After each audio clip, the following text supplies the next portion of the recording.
All right. Welcome, everyone. Thank you so much for your patience, and thank you for being here. 2026. Happy New Year, everybody. So we're going to start in the fashion that we always do by introductions. So I will start with the people on Zoom. I'll say your name, and if you could tell us your name, role, organization, and something that you are grateful for. And I will start with Mary.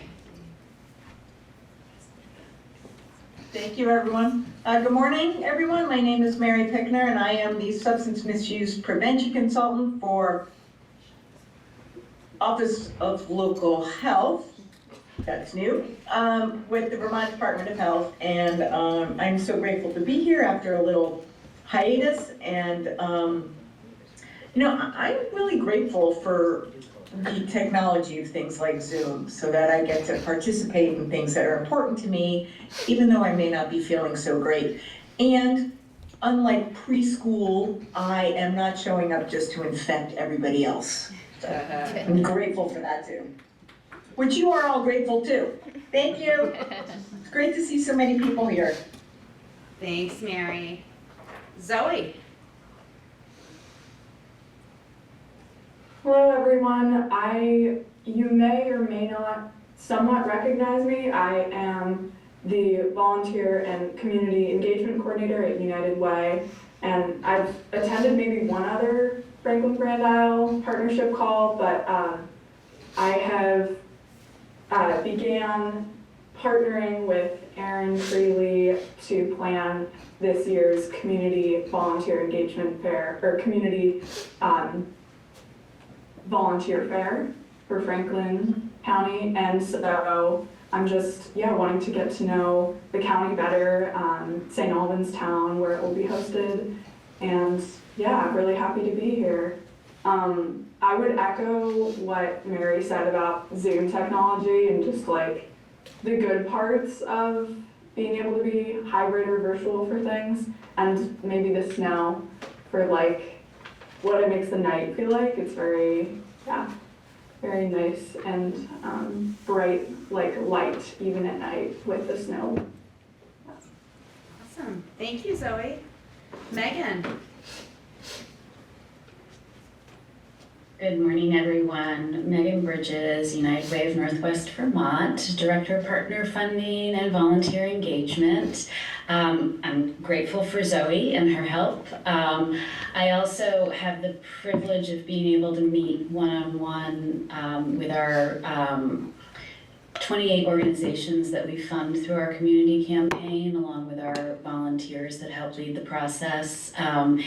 Yesterday, we heard from one case manager that his magic wands are running out. And, back in a year or two ago, he used to be able to, find a hotel room or find a shelter space for someone. And today what it looks like is he has to help people prepare to spend the night outside. And so what I am grateful for today is my warm home, my reliable transportation, and the nutritious food I have. I don't want to take that for granted. So.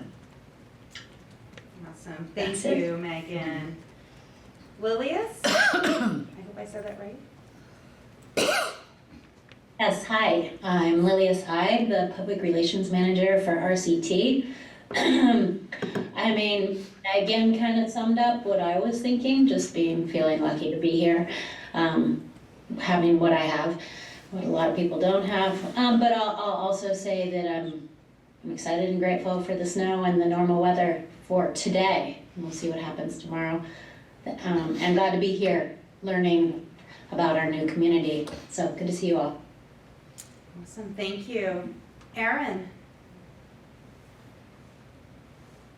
Hey folks, Erin Freely here. Happy to be here. I'm the District Director for the St. Albans Office of Local Health, part of Vermont Department of Health. And I'm grateful for a couple things. I didn't sleep well last night, so I'm really grateful the pool opens at 5 a.m. in St. Albans, because I was able to hit the pool early. I am also really grateful for coffee. So that's what I'm grateful for today. Awesome. Thank you, Erin. Nicole? Morning, everyone. I'm the Training and Engagement Specialist with the My Healthy Vermont program with the Population Health Team at Northwestern Medical Center. And I too am grateful for strong coffee this morning. Transitioning back to the back to school routine has been a little extra challenging this break. So thankful for coffee and all of you. Thanks. Thank you, Nicole. Lisa Marie? Hello, everybody. My name is Lisa Marie Tebow. I am the outreach pastor at Rock Church. I'm also located in Burlington too, doing outreach. So I'm very grateful to be with you. I had hoped to be with you in person, but I couldn't find what I needed to find. So here I am. But beyond that, I am grateful for the beautiful snow and God's creation. Thank you, Lisa Marie. Good to see you again. Brendan? Hey everyone, Brendan McCormick. I do outreach for Sonnet Stowe Substance Disorder Treatment Center in Stowe, Vermont. I'm also grateful to wake up to some beautiful snow and grateful to be here in the new year. Good to see everyone. Thank you, Brendan. Tracy? Good morning, my name is Tracy Thomason and I'm the Director of Operations for Savita Health, Vermont, New Hampshire. And I am extremely grateful that after 20 months, my newly adopted granddaughter is home with my daughter and husband and her big brother in Ohio.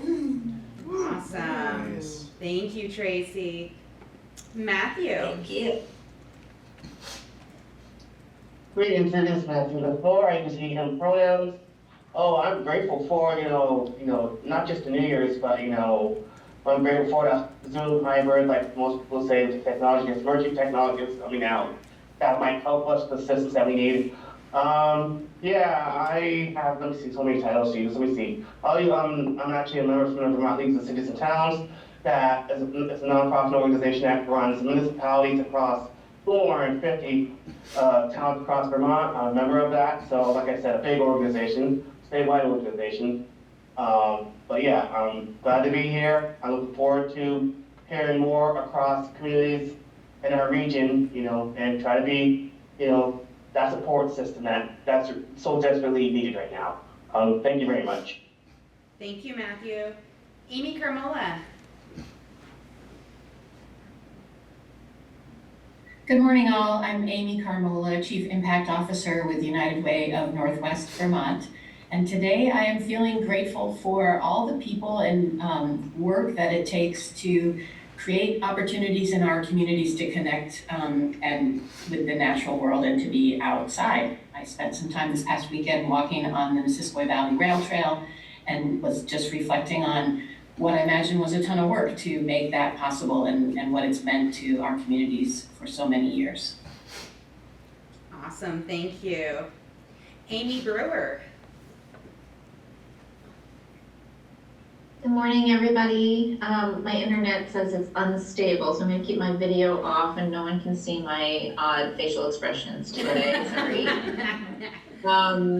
I'm Amy Brewer. I'm the health educator at Northwestern Medical Center in the Population Health Department, and I also coordinate the Franklin Grand Isle Tobacco Prevention Coalition. I'm sorry I can't be with you in person. I have a 10 a.m. thing that I'm going to have to get out early. I'm thankful for the much more moderate temperatures, which made walking the dog this morning a lot less treacherous than last night. So it was much more enjoyable and I didn't kill myself on the ice. So thanks. Thank you, Amy. Sarah Hall? Good morning. I'm Sarah, RN Care Manager for Savita Health. Today, I'm grateful for our incredible patients that remind me daily about strength, resilience, and hope as I watch them work through recovery. Thank you. Sarah Teller? Good morning, everybody. My name is Sarah Teller. I am the new regional director, fairly new now, about 5 months in at Vermont Adult Learning here in FGI St. Albans. I'm also the regional director down in our Burlington Chinden Learning Center, where I've been there about 6 years with the organization total. Some of you may have known Eric Peterson in the past to attend these meetings as regional director at VAL. So that's my role there. Something I'm grateful for is we successfully made a move at Vermont Adult Learning in December before the new year hit. And so our new location is at 97 North Main in St. Albans on the second floor with CCV. So we're sharing space with them. And I'm grateful for that relationship and the relationship with all of our community members that help make our pathway for our adult diploma plan students and our multi-language learners, their pathway successful, because it does take all of us here and our high school representatives as well. So great to see you all. I would typically be in person as well, as I'm also a St. Albans community member. I was there last month, so I look forward to being at the February one in person. Awesome. Thank you, Sarah. Ali. Yes, this is Ali from Civil Rights Teachers. I am grateful to be alive, healthy, have my basic needs met, and also have congressional delegation that gets it, that fights every single day for Vermonters. Thank you. Awesome. Thank you. Good to see you again. Marissa.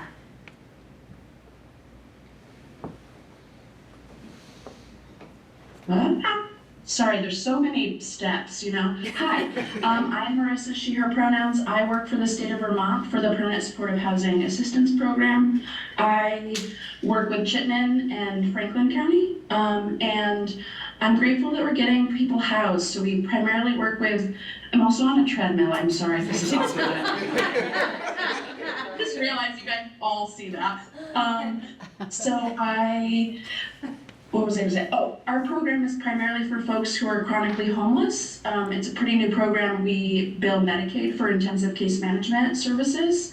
All of our folks are coming through the coordinated entry door, and they are currently categorized as chronically homeless, which is homeless for more than a year or 4 instances of homelessness in a 3-year period. We have in Chittenden, Franklin combined, we have 12 folks out of the 67 who are enrolled who have got housing since we started enrolling in about April. So that's a huge win when we have such a housing crisis. And we're working with folks who have eviction records, criminal records, substance use issues. Huge wins when we're getting people housed. Thanks. Awesome. Thank you. And Lex, I saw that you put something in the chat. I'm going to pause in case you're able to unmute and share it, or maybe you had wanted me to share it because you don't have a mic.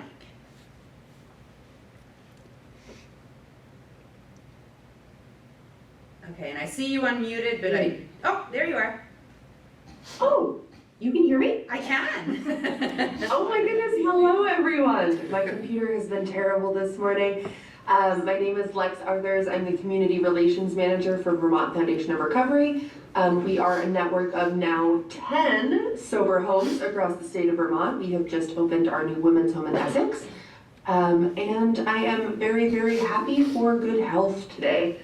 I have had the flu for the past couple of weeks and it took me out right at the knees. So, but I have my brain back and I'm very, very happy to be here. Awesome. Thank you, Lex. Thanks. And I believe I got everyone on Zoom. I'm going to pause. Is there anybody I missed? Okay. So we'll come in the room and start to my left and work our way around. Hi, I'm Trisha Rogati. I am the Interim Program Manager for Emergency Services and 988 here at NCSS.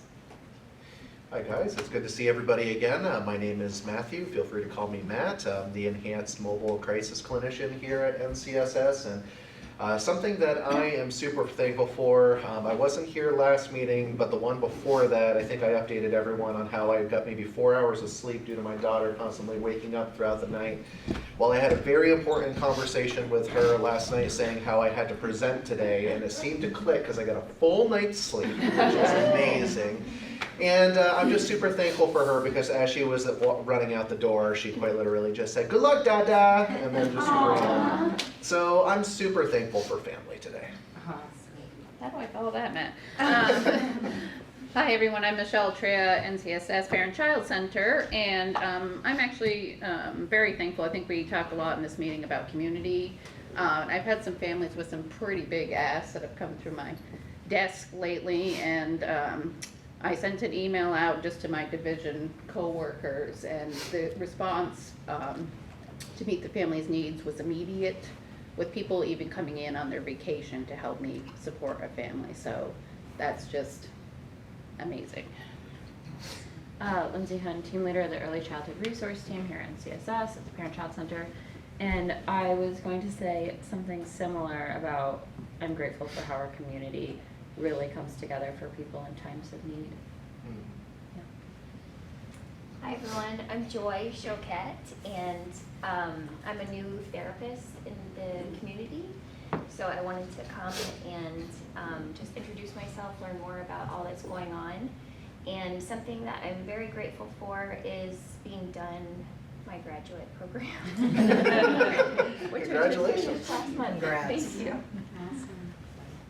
Good morning, my name is Nicole Clements. I'm a Working Bridges Resource Coordinator for the United Way of Northwest Vermont, which is a mouthful. I work right here actually on Wednesdays. NCSS is one of our clients, so I'm here to support employees here. I'm grateful for the combination of family, friends, and colleagues who all held me up last year, and it took everybody, and it's really, I'm lucky to have amazing people in all three of those categories. Well, you're amazing, Nicole. Oh, well, thanks. My brain's in your mouth. Morning, everybody. I'm Kathleen Shadow. I'm the rector at Holy Trinity Episcopal Church in Swanton. And today I am grateful for having had some time off between Christmas and New Year's, including a Sunday off, which as the sole clergy person at a church happens infrequently. So it's nice to have that. It was a crazy last couple months of the year at Trinity, just with that little small community with 4 deaths in a 2-month period. So I'm glad to just have had some time. Hi, I'm Matthew D'Alessio. I'm the recovery coach at Turning Point in Franklin County. I'm grateful for the weather and being in Vermont. Thank you. Luann Wood. I'm a nurse case manager with the Agency of Human Services Vermont Chronic Care Initiative, and I am grateful for so many things, so I try not to get all the way that I am. And, you know, just seeing my kids through all of the various parts of their lives right now, right? So I have a senior in high school, so that's and then his little sister like looking up and being like, oh, that's gonna be me in 2 years. So just doing all of the things. Sure. I'm also grateful for my work family, my work sister. Sure, that's what you get. Oh, it's my turn. So my name is Angie White, and yes, I am related to Melinda, because everybody always asks that. I usually say I'm Angie from Medicaid, and they think on the phone that my last name is from Medicaid, right? So anyways, I'm also a nurse case manager with Luann. I work for the State of Vermont Agency of Human Services Vermont Chronic Care Initiative. I am thankful for my job and the work I get to do and the ability to be an advocate to the state so their voices are heard. So thank you. I'm Stephanie Comstock. I'm the Director of Basic Needs Programs in St. Albans with Spectrum Youth and Family Services. Today I am grateful for my staff at both locations who have just really provided all that holiday coverage, illness coverage, made it through COVID at the shelter coverage. So they're awesome. I really appreciate them. Morning, everybody. I'm Christina Brown. I'm the Chief Program Officer at Spectrum Youth and Family Services with Stephanie. This is my first time joining y'all. I have recently stepped into this role, so if folks were familiar with Will Town, I've stepped into the position that he vacated recently, and I'm going to be spending more time supporting St. Albans, working with Stephanie at our drop-in center and shelter up here, and I am grateful to be in community with y'all, grateful to be up here meeting new folks. My kids did not get the memo about an early meeting this morning, so I'm grateful to just be awake and upright and be with y'all. I'm Katie DeForge. I'm the Assistant Director at the Turning Point of Franklin County, and I'm grateful for my coworkers because they're pretty spectacular. We pay her well to say that. I'm Karen Heinlein Grander, the Director of the Turning Point of Franklin County, and I'm grateful for my son was able to purchase a home in Franklin County, so we'll connect his home, have homes now. It's a big deal. Congratulations. Good morning, I'm Michelle Bissett. I'm the Advocate Outreach Coordinator for Domestic Sexual Violence at the Abenaki Nation Cisco, and I am thankful for family and friends. Good morning, everyone. My name is Tamara Martell, and I'm the Development Director for the Governor's Institutes of Vermont. Much like Matt, I am thankful for family. My son cleaned off the car this morning, started it up, and brought my laptop out to the car. So I was grateful for that because I was running around because I rarely get seen in public. So it took so much longer to get ready than I think.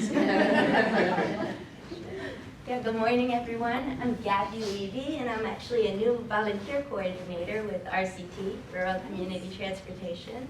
And I'm honestly super grateful to be here and connect with all of you, and just like seeing all the wonderful work that each of your organizations are doing. And is this your first meeting? First meeting. Congratulations. We're a dramatic crew, so. December 26th. I know, The ice storm was our first day in Vermont. Oh my goodness. And you're still here. I think it may be her first meeting in Vermont, period. Oh, it is, I know. Welcome to your new family. Well, hi everybody, my name is Caleb Grant. I'm the Executive Director of Rural Community Transportation, and for the first time can say your public transportation provider. The transition from GMT to RCT happened on January 1st, so very grateful for the warm welcome all of you have shared, and it's really nice to see familiar faces as we continue, and I will preemptively be grateful for all of your patience as we iron out all the transition hiccups, and thank you very much for having me here. Awesome. Jessica Frost, I'm the Manager of Population Health at NMC and the Blueprint Program Manager. And I have two things I'm grateful for. One is that I had all three of my kids together for a few days over the holidays. They've since scattered all over the place again, but it was nice while we had it.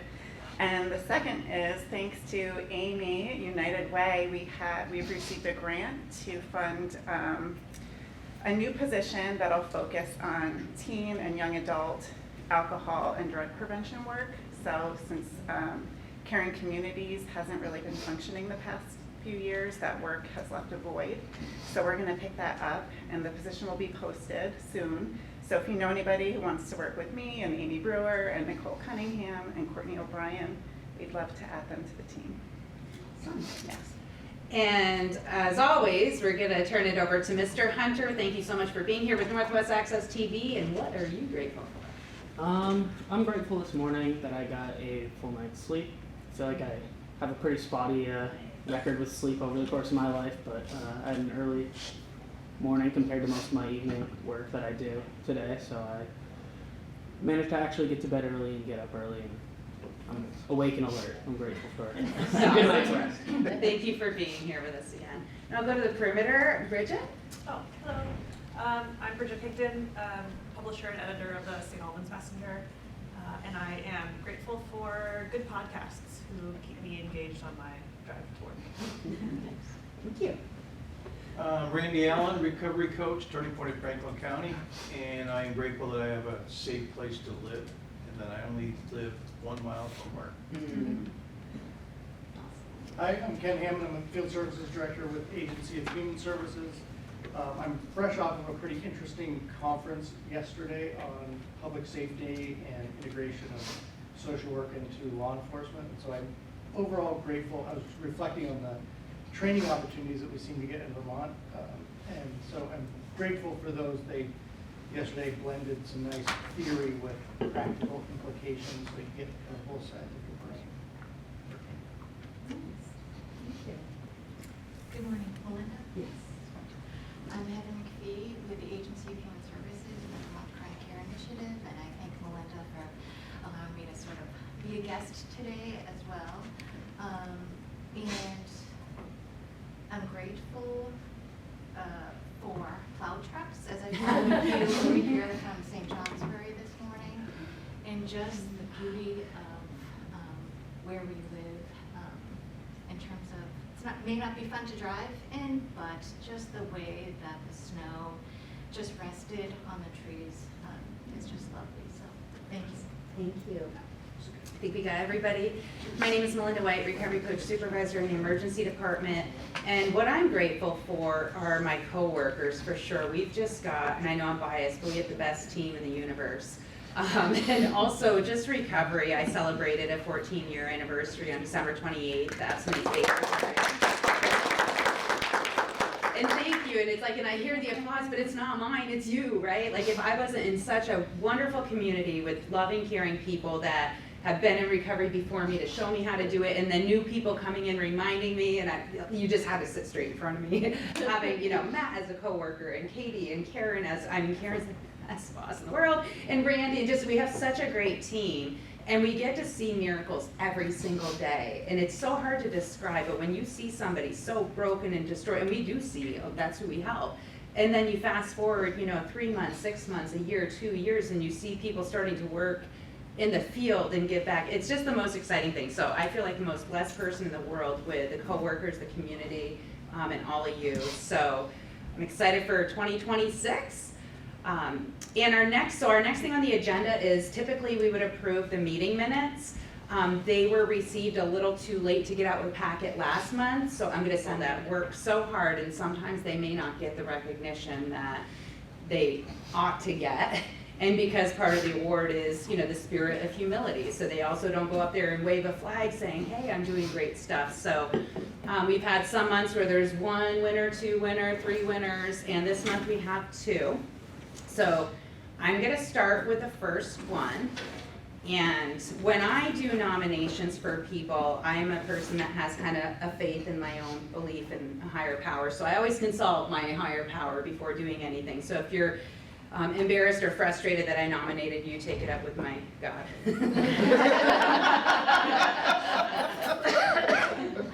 So the first one, I'm gonna read the nomination. An unsung hero is defined as a person who performs great deeds or makes significant contributions but receives little to no public recognition or praise, or in my opinion, not as much recognition as they deserve.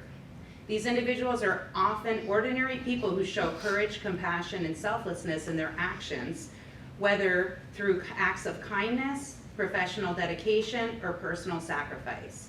The term implies their hard work, bravery, and achievements go unsung because they are not celebrated in song or stories as traditional heroes were. I confidently submit this nomination for the Ingroff Ostermeyer Legacy Award to Angie White, who I've viewed as a community partner with superpowers over the years. When I realized Angie hadn't received it in the past, it was genuinely surprising to me. The Ingroff Ostermeyer Award describes amazing individuals who work with calm fortitude, grace under pressure, thoughtfulness, and determined efforts to improve the community. They also have the ability to face truth, remain compassionate, and not concede to despair. Angie is one of the most determined advocates I've witnessed in this community.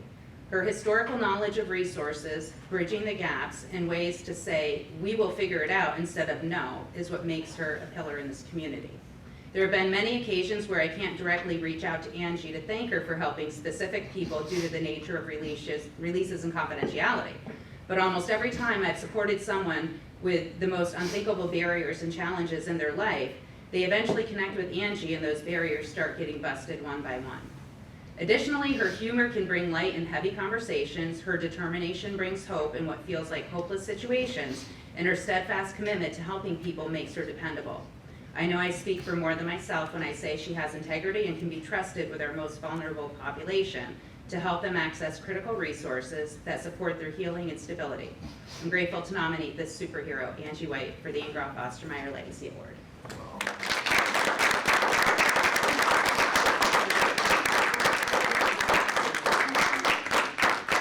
And we'll do photos after the meeting.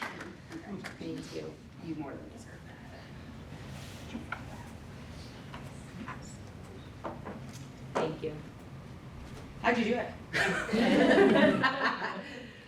Well, I wondered why my supervisor was driving here from St. Johnsbury.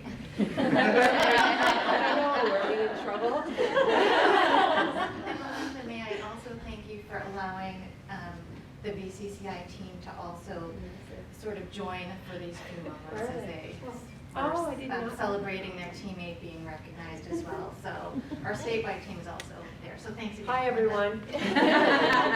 Completely didn't notice they were all up there. So I'll say much like Melinda said earlier, it takes a team, and yes, I've been doing this for almost 2 decades now. Heather being my longest coworker, supervisor, amazing team, and then the rest of the folks on the screen and in this room. Very thankful for everyone's support. It takes a village. It takes a team. It takes a lot more than one person.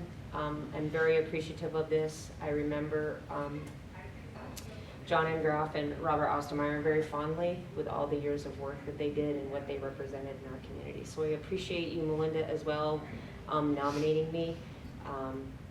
And I'll hold it close because it is, sometimes it's a job that we keep our self-motivation by those small gains that we win or move forward with our members, and we're not doing it for publicity or acknowledgement or anything like that. So I appreciate you and the rest of the team. So thank you. Awesome, congratulations.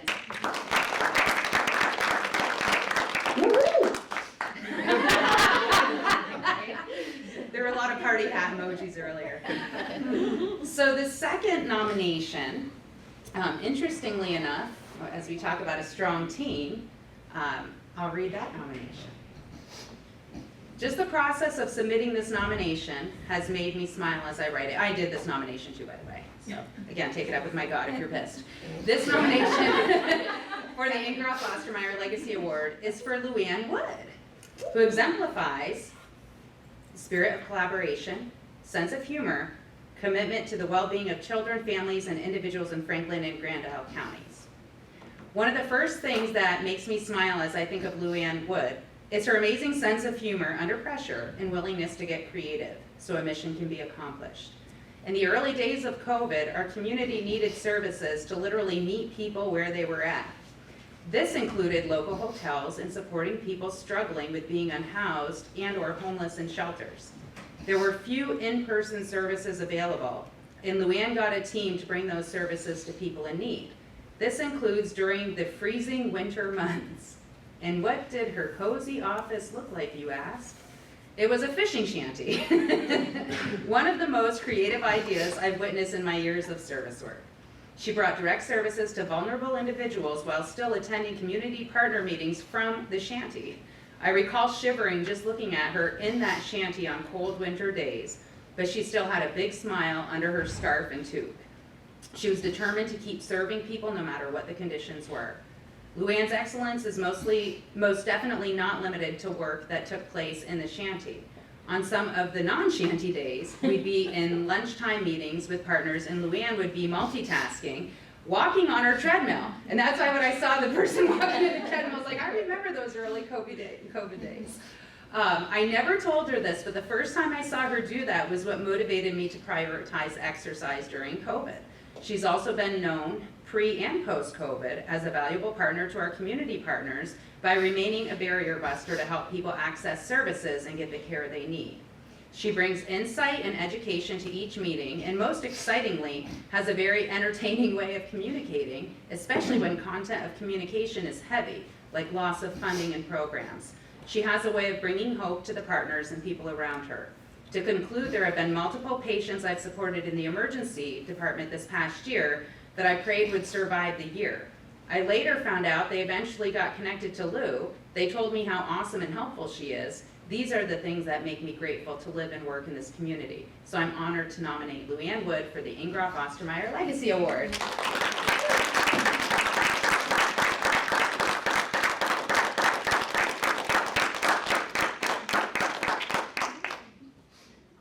That's okay, everybody cries. And how'd you do it? And I didn't know Mr. Engroff, but Robert is is one of my favorites. So this means a lot. And I'm not nearly as eloquent as my counterpart because I'm like, I already told you I was emotional today with all my stuff. So this is so appreciated, and I guess when I ask, like, I've been trying to go with like the first thing that comes to mind. I'm an overthinker by a lot. So, you know, I was going to talk about how thankful earlier I was for the opportunity to do the work that we do. But for some reason, like, my kids came into my head, so that's why I talked about my kids. And so, like, driving my kid to meet his ride to go to the mountain on Sunday morning. Sorry, Kathleen. Yeah, that's fine.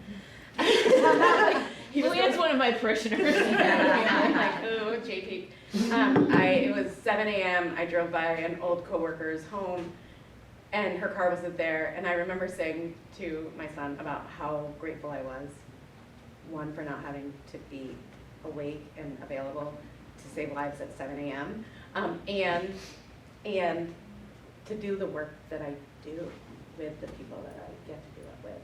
I mean, it's just, I never would have dreamt this, you know, graduating.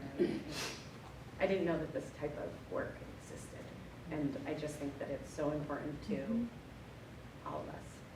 So I really appreciate it. Awesome. Congratulations. We're hoping you both can stay, so at the end of the meeting, we'll do a photo with Bridget to celebrate you. So thank you so much. That is the presentation of the Ingroff Ostermeyer Awards. You're getting a lot of accolades online too, so I'll make sure to copy and paste comments and send them to you. So the next item on our agenda is, so we have 2 presenters this month. Historically, we've done some meetings with 1 presenter, taking a lot of time with 2 presenters, splitting the time into this day we have 2 presenters. I'm going to start first with Tamira at the Governor's Institute of Vermont, who is going to do a presentation on the Governor's Institution of Vermont, about 15-ish, 20 minutes. Yep. I will pull up the PowerPoint. And I'll just stand at the lectern and make it easier. You guys can see the slides and read the information on the slides, and we'll try to stay to that 15-minute time frame. So, share. Oops, I have to give permission to share. Hold on.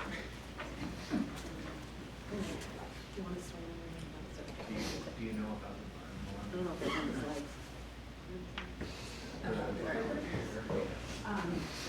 No. I like this.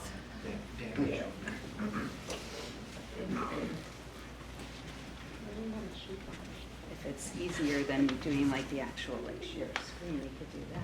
So for share screen, she also mentioned that we can just pull up, we can actually just pull up the presentation. Okay. Yep. And then click this button, and then it should pop it up for everybody. That's how she Like put it. that? Yeah, then push the button. Oh, it's-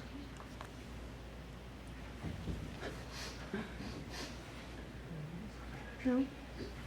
Should be able to screen on. It's gonna work. Oh, Oh, there it is. that's it. Okay, yes. Okay, and then this is your. I think this is the clicker right here. That's the clicker for it? Yes. that's- Okay. Okay. Make sure that I'm driving correctly. Okay, great. So good morning, everybody. As Belinda mentioned, and I introduced myself, my name is Tamara Martell. I'm the Development Director for the Governor's Institutes of Vermont, or GIV for short. We are a statewide nonprofit. We've been around since 1983. I'm wondering if anyone has heard about the Governor's Institutes. Raise your hand. Nice. Since 1983, we have served over 14,000 young people in Vermont. And we want to serve even more today, which is really the big reason that I'm here. In particular, we want to serve young people from the Franklin Grand Isle area. So we'll talk about that in just a moment. But I want to put you all back into your 16-year-old self and think about what it is that was important to you when you were 16. Were you concerned about getting your driver's license? Were you concerned about your grades and what your parents might think? Were you concerned about fitting in with your peers and having people who shared your interests and passions in life? And maybe you were concerned about that really big question about what comes next after high school.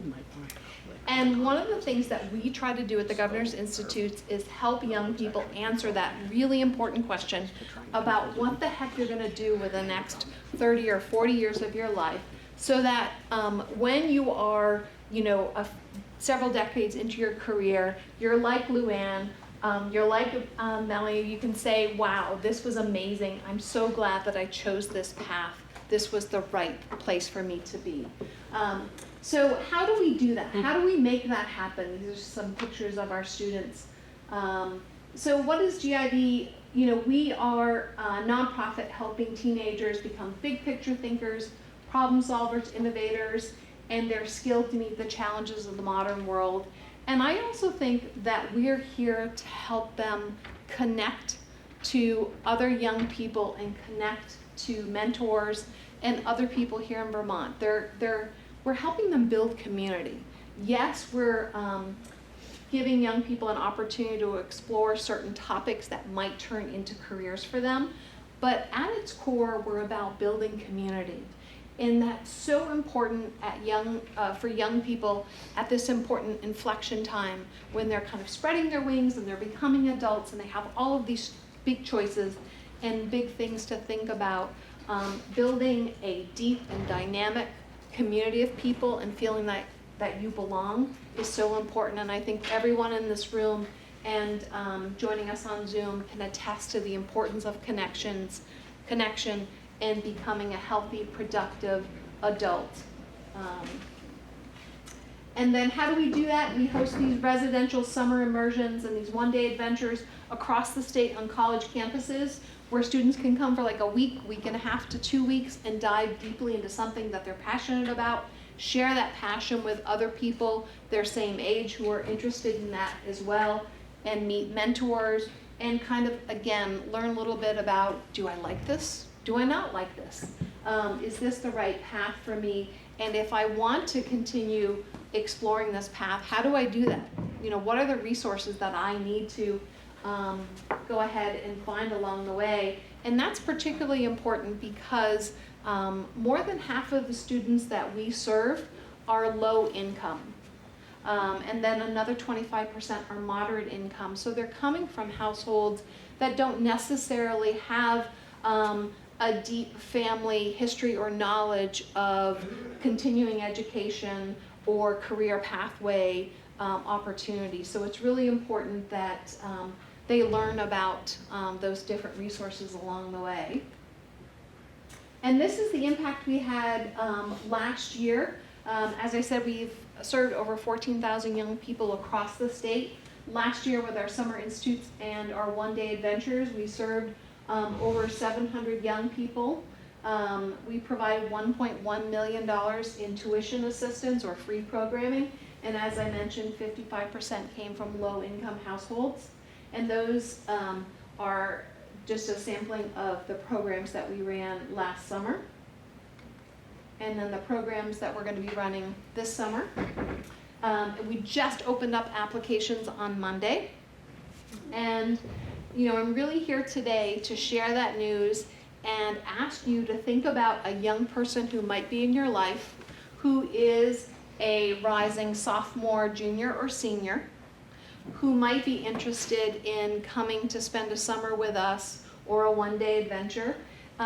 Particularly important because Franklin Grand Isle County, when we look at those 700 plus young people that we serve every year, we are really underrepresented in Franklin Grand Isle. So I'm here today to kind of spread the word and answer some questions and tell you a little bit about our program and ask you to think about those young people in your life and encourage them to potentially apply to the Governor's Institutes.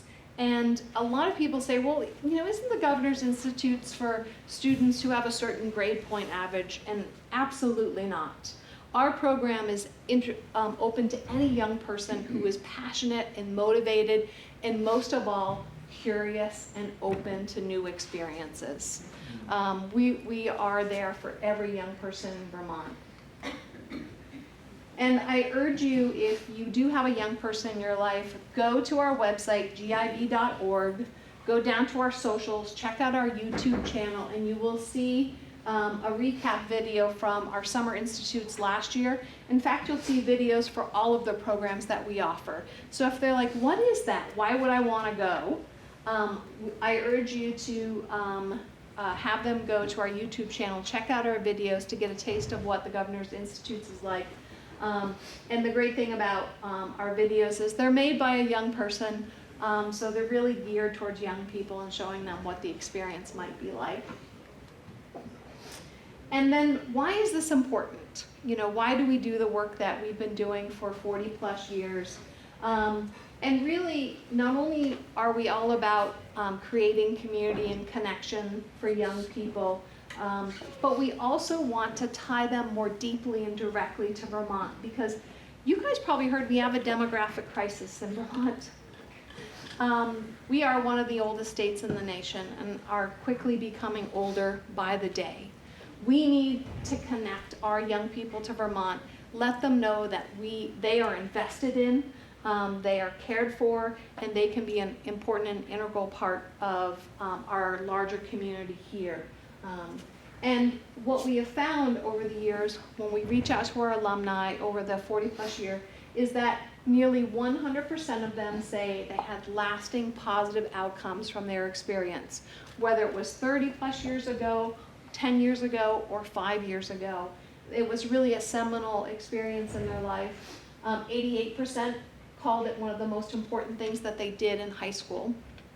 And then I think the other thing to think about is we know Vermont is the most rural state after Wyoming in the United States in terms of the number of high schoolers who live outside of an urban area, you know, Burlington being our urban area. And what you'll find is the vast difference between what a young person in Canaan, Vermont has access to in high school and what a young person in Winooski, Vermont has access to. And we want to help bridge those gaps. We are bringing those young people here and kind of leveling them up so that they have the same access to opportunities that all the young people in Vermont have. And then workforce development, 93% of our alumni say that it was influential after in helping them make decisions about their future. And 79% of our alumni reported greater awareness of career and educational opportunities, particularly right here in Vermont. One of the things that we do is we don't just throw them into a classroom and talk at them. We bring them on field trips. We bring them out to businesses here throughout Vermont, and we show them the amazing careers that are available right here. We bring them to, you know, Beta Technologies, and they get to try the flight simulator and go out on the tarmac and check out the equipment. We bring them to a wind tunnel where they test wind turbines for wind energy, and we blast them with 100-mile-an-hour winds so they get to see what it's like. It's really hilarious. You should see the pictures of these kids hanging on for dear life. But they love it because they get to see what it's really like, and there are so few opportunities to really explore a career before you get down a path where the momentum might take you somewhere where you didn't want to go. That's the other thing that a lot of our alumni find when they come to our programs. At the end of our programs, 2% say, I don't want to pursue that career. And that is just as valuable as finding your passion. It really is critical. And like I said, you know, we ask these 16, 17, 18-year-olds to make decisions about what the rest of their life will look like without any context whatsoever. It's kind of cruel, really, to be honest with you. So I hope that we take some of that anxiety away from that decision-making process for them. And then let's see here, I just want to see. 99% of our alumni go on to study post-secondary training, whether that be college or some other career path. And then, you know, last year our short-term outcomes, 83% of alumni reported that attending GIV increased their self-confidence. You guys know that we have a youth mental health crisis, you know, some of the lasting impacts of that pandemic and certainly social media. So building confidence is critical in young people so that they go on to make good choices for themselves and for others. 90% form friendships with peers who share their interests. Super important. It's more than just having someone to talk with about a topic that you're interested in. It really gives you a strong foundation in which to grow from. And then 85% felt more confident in taking next steps towards their goals. And then real quick, I just want to tell you about Rory. Rory was a student from the Northeast Kingdom that came to us to our health and medicine program a few years ago. They're a student who comes from a low-income household, and we have a sliding scale tuition model to help students pay for our program. Some attend GIV for as little as $10. And Rory had reduced tuition because of the family's income. The family car broke down right before the program was about to start. She said, my parents can't afford the tuition. We came in with scholarships and took care of that worry. And what was great is she was able to come to our program without any worries of it burdening her family's financial situation, fully immerse herself in the experience, meet friends and mentors. And then she said, yeah, this is the career for me. I want to become a nurse. And then that summer, she went back to the tech center at her school and said, can I get late enrollment into their health sciences program? And she is now actually working with her local ambulance crew as a junior EMT. So giving back as a young person, creating that cycle. So what are the challenges? Obviously, we want to continue to increase access for rural and underrepresented students. Our costs are increasing. You guys all work for nonprofits. This is no surprise to any of you. Some of those grants are shrinking or drying up entirely. We are turning away qualified young people every year, about 200, 250 young people who apply to our programs. We would love for them to join us. We just can't accommodate them. We don't have enough slots. And then the student need is increasing. The number of students that we're serving who are low income is increasing, which is great, but the amount of need is increasing. You know, that number has, percentage of students we're supporting in that low income bracket is between 40 and 50+%. Has stayed pretty steady, but the amount of support that we're providing has increased every year, 20% or more. And then how can you help? If you would like, stay in touch, join our social media, encourage 9th, 10th, and 11th graders to apply, go to our website. We've got videos that will tell you step by step how to do it, show you what it's like to come to a program. We will help you pay for it. We will find a way. We will not turn away any young person because of financial need. If anyone would like to volunteer, we love volunteers. And introduce us to someone who might be able to help us out financially. We'll all compete. I know we're all competing for those same resources, so that might be a big ask. And that's my contact information. And I just wanted to tell you real quick, lasting impact. Here is one of our alumni.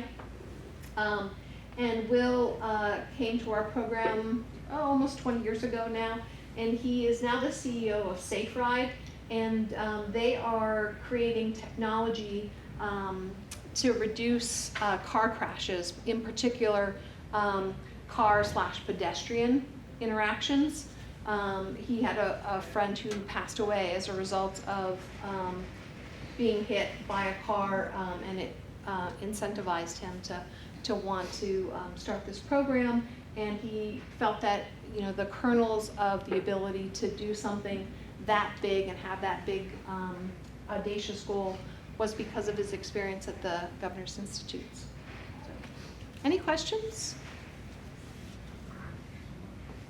Yeah. I'll just make a comment. My daughter went to the Global Issues and Youth Action last summer, and she was very skeptical at first about applying. I wasn't sure if she wanted to, and then she did. And then at the end of it, she was just so thrilled that she went. And it was nice to like pull them out of their own home high school where they have, you know, all those social things coming at them, and just be with a group of kids who were like so excited about learning about the world. Yeah, I think that's probably the best experience. Matt, you were mentioning your experience at Boys State many years ago, kind of getting out of your comfort zone. And I think, as you said, Jessica, getting to break out of that caricature that your fellow students in your homeschool think, oh, they're the smart kid, or they're the funny kid, or, you know, they're the kid that, you know, is always, you know, sleeping at their desk or something like that. It's a level playing field. You come to us, you don't have any backstory, you get to be who you want to be for the next 2 weeks. And for some kids, that truly is life-changing. It really makes a huge difference. Any questions? Okay. Thank you guys so much. Thank you.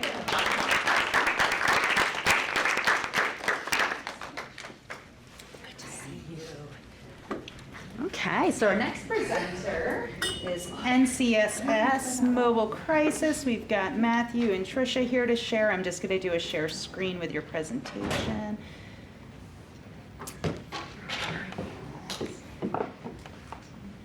So I have some stuff right here, guys, some material for you guys to bring back to your organizations. I ask that if you've shown up with somebody from the same organization that you only take one. I only made 15.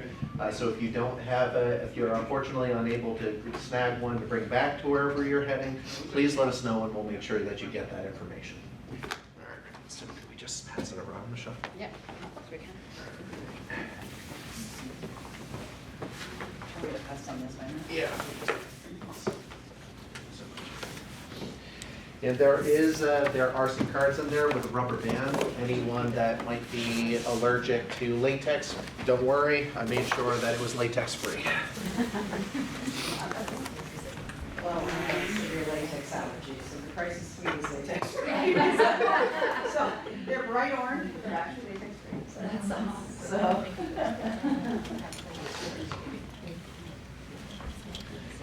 No, and thank you guys so much for giving us the opportunity to be able to talk with you today. I know that some of us, myself included, is not a morning person, so again, it can be hard like being a part of a meeting like this so early to start off with, but we thought that we would go ahead and do that, so we'll start right off with Trish. Again, I'm Tricia Gotti. I'm the interim program manager for emergency services, which incorporates our core crisis team, our enhanced mobile crisis team, our children's after-hours behavioral team, and we're also one of 2 988 call centers in Vermont. So that's the team that I am currently program manager of.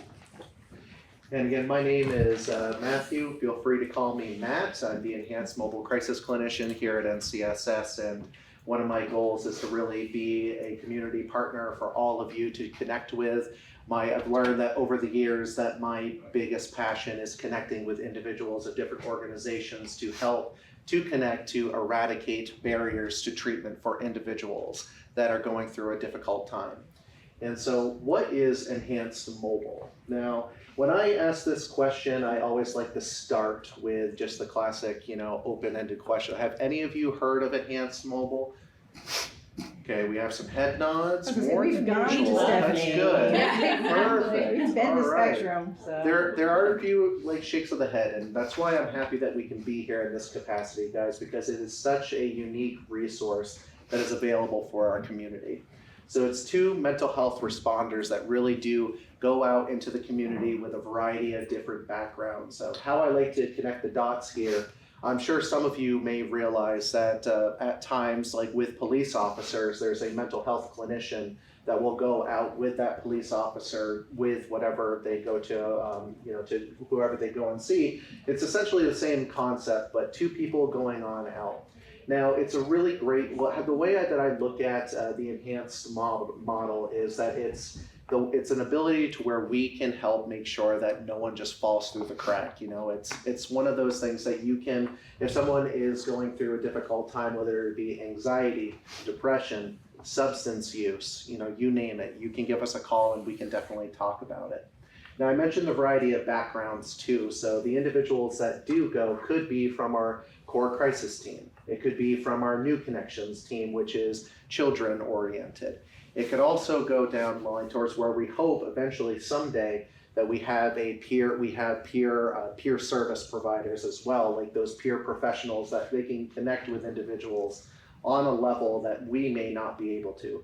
Or of course, you may see the enhanced guy that comes along myself, and what I love about it is we meet out in the community. So wherever they may be, it could be at a park, it could be at a cafe, it's wherever they truly feel comfortable.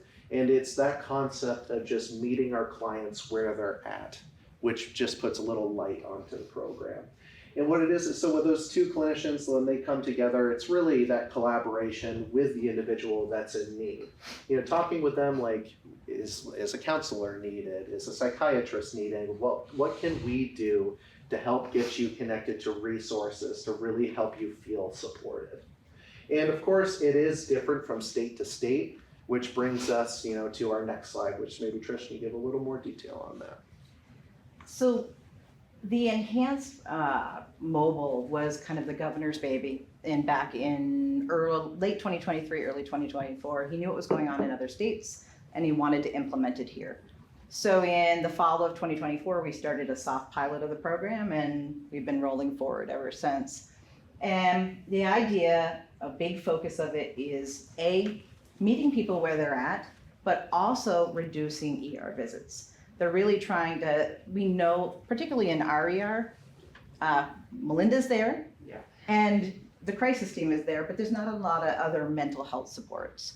And so we feel like it's better to meet people where they are, because much of the time, we're gonna provide the same exact service next to an ER bed that we could provide in their living room. And so that's really the piece that we're really trying to work with, providing other options for treatment. A lot of times people hear the term suicide and they think, oh, they need to go to the hospital. And we're like, no, slow that down. The best thing for a person is a least restrictive environment where they're able to be served in their community. That's our preference. And so that's part of the enhanced mobile, and then meeting them where they're at.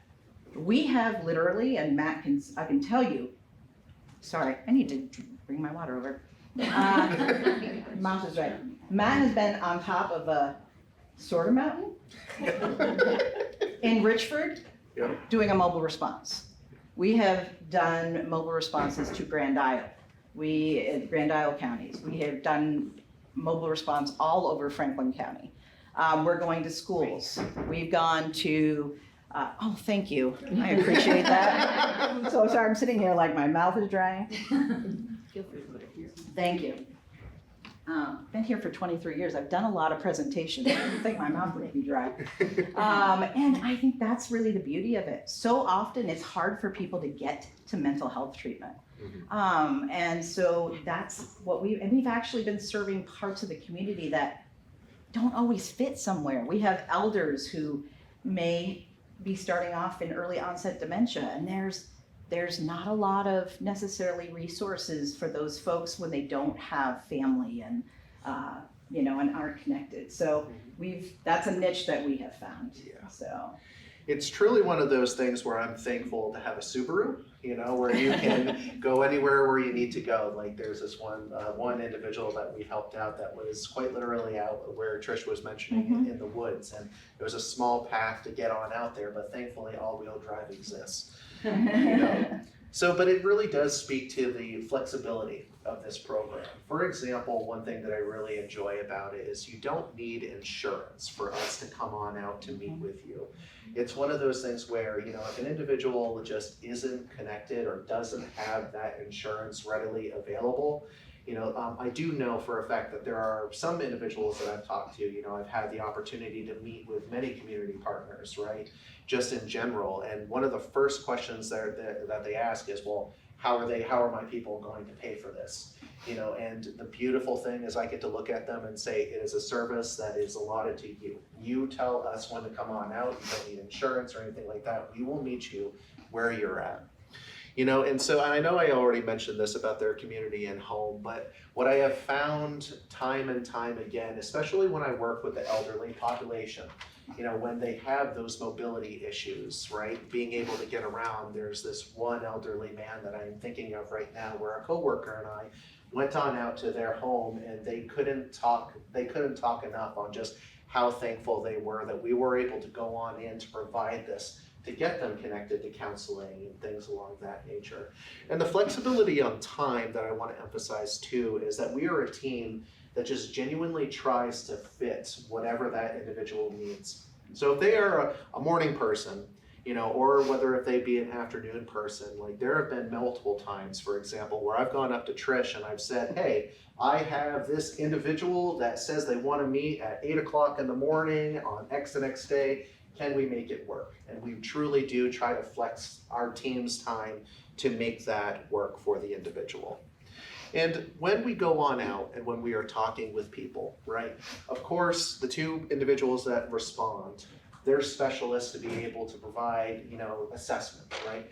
What is going on with that particular individual? What are next steps? And of course, a safety assessment is also conducted to make sure that they are safe. So, and speaking of safety assessment, I will let Trish take it from there. So our goal is, as Matt shared, and I'm actually taking and looking at interviews right now, is we're looking to also bring peers on board. But the two-person response is a clinician and either another clinician or a peer, or again, one of the other responders that Matt was speaking of. And we're gonna be going out, we're gonna be assessing for safety. We're doing all the things that we might do, say in a doctor's office or an ER, but we're doing it on site where this person is. So we work with them, we do a mental status, we use the Columbia as our assessor. Yeah, Our guide, yeah. Our guide. Mm-hmm. And we use that to be able to assess the person. We use that to bring them into the agency. They become a client of the emergency services team, and then we are able to support them, again, as Matt's saying, accessing other resources. The way Enhanced Mobile works, we are allowed to do 3 days of follow-up for adults and 7 days of follow-up for kids. And that means everything from continuing to meet with the individual to also making phone calls for them.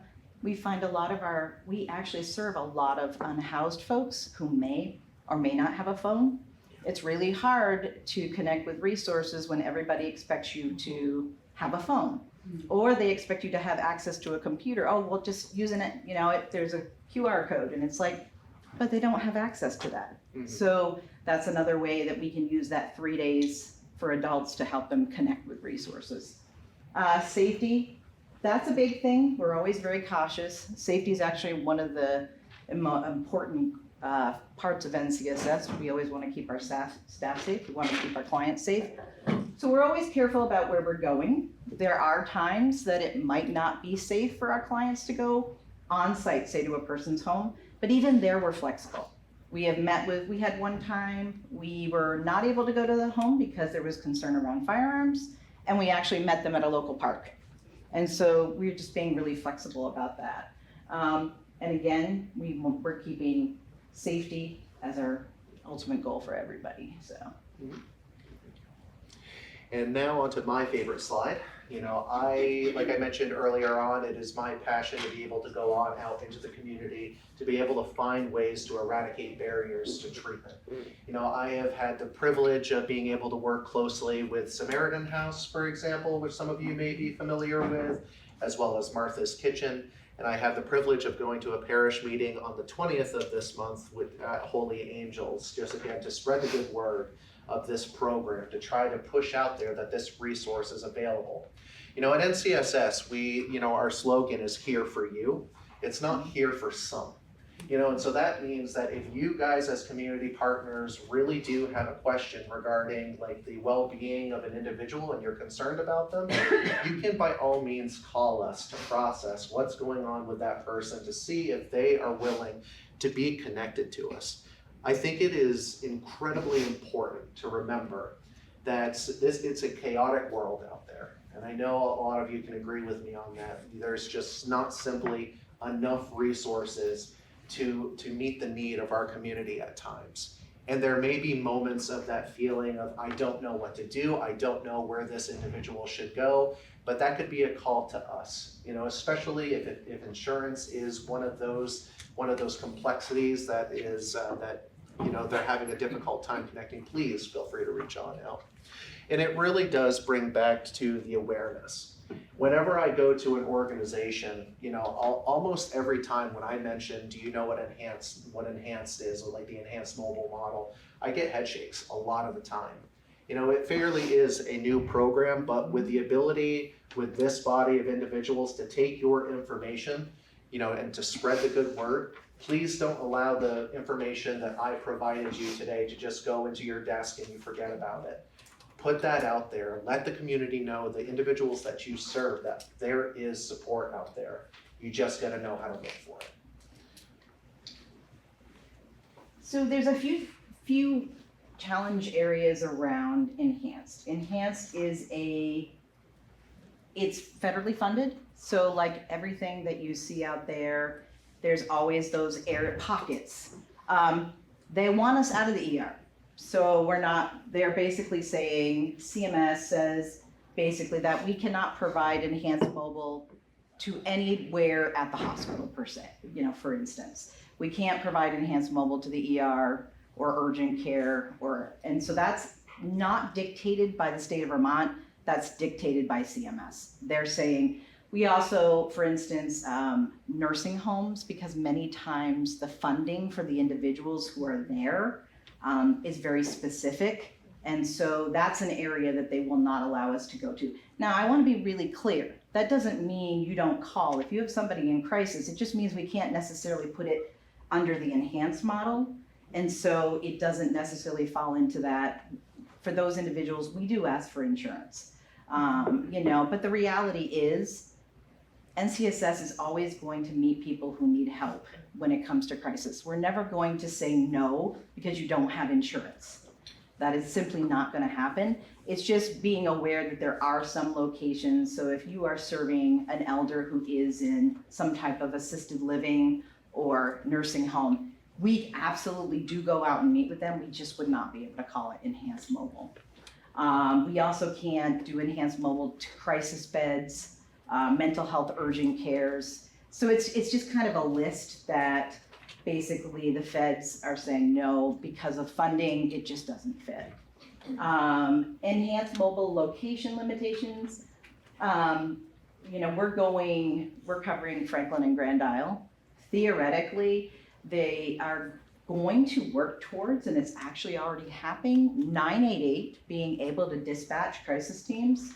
So basically, if someone, let's say you have an individual who's called 988, and that person really needs an in-person response, that 988 clinician is going to have the power to be able, through a system that we have, which is Behavioral Health Link, to actually send sort of like, almost like a referral to a crisis team. So they can send that to us and say, hey, this individual lives in Sheldon, they're struggling with suicidality and substance use, they really would like someone to come and meet with them, and then we will outreach that person and move forward to see how we can support them. And that is a technology thing that is slowly coming online, but eventually the idea is a person can call 988 and they will be able to get access even to their local crisis team via 988. And that's really a good thing for people who can remember 911 and 988 and may not be able to remember 802-524-6554, hit 1, go to an answering service, and so we really are definitely encouraging people. And that's already happening at this point, where 988 is reaching out to crisis teams. So just that's something to know. If you have folks who memory might be an issue, tell them to call 988, and that can get them the support that they need. And then time. We're working on building capacity. This is a support that our hope is to be able to offer 24/7, 365, but it is a 2-person response. We have a little flexibility that if things are tight with staffing, we can send one person telehealth. But reception, cell, and Franklin, Grand Isle County. And plus our clinicians just don't really like it.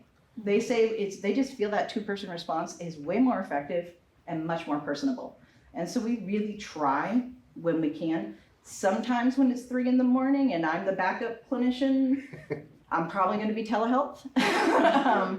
But we do really try the best we can. Sometimes we've had 3 mobiles running at once and we get a call for a 4th and it's like, yes, but maybe in a few hours, can we try? So we really definitely try, but we eventually are limited by the number of bodies that we have available. And again, that's the time piece. But it is a 24/7, 365, just like crisis. So. Oh, there we go. I'm sorry. No, it's okay. You're stealing some of my fire. That's right, Matt. Sorry.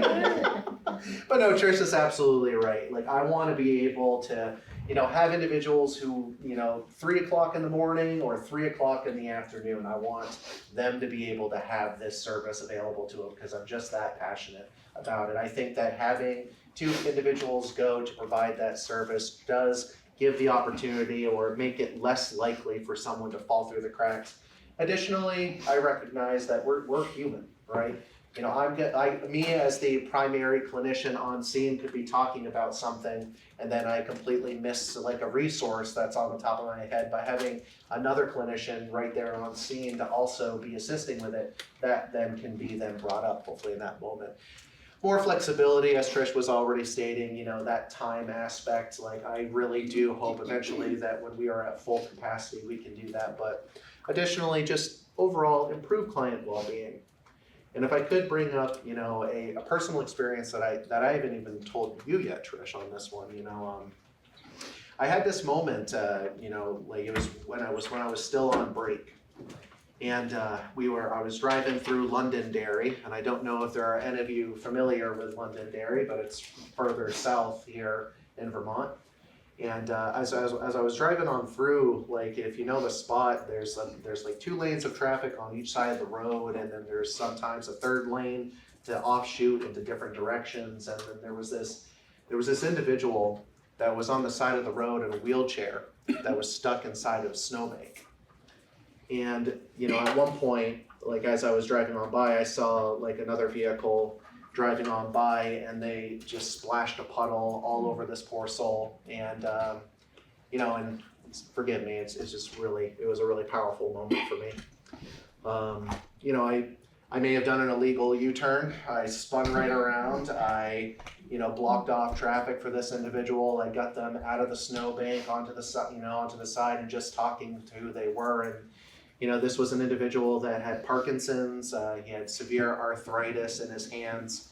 He ended up getting to a point where what he told me was that he was moving along, and the night before, it's funny, we were talking about it, it rained the night before and it froze over, and they unfortunately just got stuck in a little ditch and they slid right down into the snowbank. And so I got them out, I transported them to Walmart, and I found a security guard, and with the knowledge that I had with Enhanced Mobile, I then got them connected to the services in their area to help get them, a ride and just services, etc., and on and on and on. And I bring this up not to put myself up on a pedestal of like morality, but I really do bring it up because, guys, this body that we have a unique position to be able to support people in need. And my hope is that we are the ones that stop. That we are the ones that stop, because it is so easy in our busy day-to-day lives when we are providing all these services with the quantity of individuals that are just going through so many different challenges. It's so easy to just drive on by and to turn a blind eye to something that's going on, an individual in need. So I really hope that you guys, if there's anything that you take out of this presentation today, to just remember that there is a resource out there for individuals that are in need. And if you feel as though that nothing seems to fit, call us. call me. You guys have my contact information. I know this PowerPoint will get sent out. Save my name. You know, it could be, you know, I would love to be able to talk with you. And if I don't know the answer to something, I will make sure to find someone who does know the answer to support somebody in need. Again, together, let's go ahead and eradicate as many barriers that we can, because we know that there are not enough resources, but we have a really good one here that could really do some good for our community. Thank you. Yay. Any questions? That was just a beautiful presentation. We'll be sending out the PowerPoints too, so everybody gets the PowerPoints for both presenters. That was fantastic, such a great resource. I know I've used it, and I know people who have, and it has been a huge asset to our community. You know, and I think too, Tricia, like we have embedded clinicians within the local and state police forces, you know, so we have that option. There's enhanced mobile crisis, 988, call it text chat. And I think one big push right now, at least with like the marketing and trying to get 988 and enhanced mobile crisis, is not just suicidality, you know, it could be anything. Struggling at work, maybe you are dealing with some financial troubles, but it's, you know, it's more than just, you know, I'm in a crisis situation, so that's what I like about that resource. Our hope is to catch folks maybe before they're in full crisis and needing that higher level of care. And I think we have been effective. I mean, it's a proud moment. There was one afternoon I watched, we had literally in about a 45-minute window, we had 3 individuals that were adamant they were going to the ER. At the end of that 45 minutes, not one of them went to the ER. They were fully served via mobile and other supports within the crisis team. And so I think that's an important piece, you know. They got what they needed without having to go to the ER. And I think that's really the real focus, is making sure that we're trying to support people here and in the community. You know, and it's really, and I know I'm preaching to the choir. It's really rough out there right now. It's really rough. And I think we're just trying to be part of the solution. So, Thank you for your time, guys. Really appreciate it. Thank you. Right, so we are I want to be cognizant of the time. It's 10:28. You're getting a lot of party hats and applause on Zoom, just so you know. So typically at this time, we use the end of the meeting for initiatives and updates. As you know, we send out, thank you, Jess, wonderful emails that incorporate all of the different announcements and updates. So if you have any announcements and updates that you would like to share with everybody on the listserv, which is approximately like 300 some odd people, just send it to the FGIC partnership email address that's on the correspondence that you get, and we will make sure that your updates are included there. And in the last minute, I just want to once again thank everybody for coming. So many people in person in 2026 makes me enthusiastic for what's to come. And I would love to have another round of applause for our 2 award winners.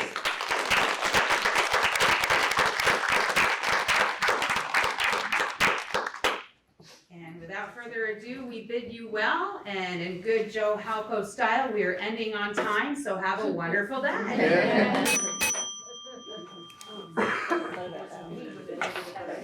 Oh, yeah.